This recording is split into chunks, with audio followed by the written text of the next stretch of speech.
Negara Jepang dilanda gempa bumi berkekuatan 5,8 skala Richter pada Jumat 15 Maret 2024. Pasca peristiwa itu, Tokyo Electric Power Company atau TEPCO menghentikan sementara pembuangan air limbah dari PLTN Fukushima. Menurut laporan Badan Meteorologi Jepang, gempa menghantam lepas pantai wilayah timur laut Fukushima pada pukul 00.14 waktu setempat. Itu merupakan lokasi PLTN Fukushima yang hancur akibat tsunami tahun 2011 silam. Tidak ada ancaman tsunami dari gempa tersebut. Dikutip dari Kompas.com, TEPCO menyebut tidak ada kelainan pada fasilitas pengenceran atau pelepasan air akibat gempa itu.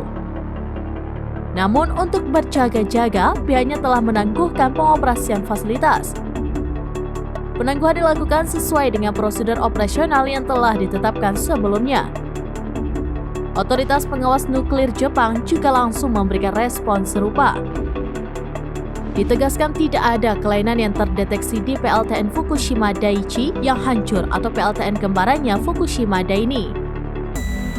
Diketahui membuang limbah PLTN Fukushima ke Pasifik pada Agustus 2023 lalu, total volume air limbah nuklir yang akan dibuang setara dengan 540 kolam renang Olimpiade. Langkah Jepang dikritik oleh China dan Rusia dan melarang impor makanan laut Jepang. Mereka mengatakan bahwa Jepang mencemari lingkungan.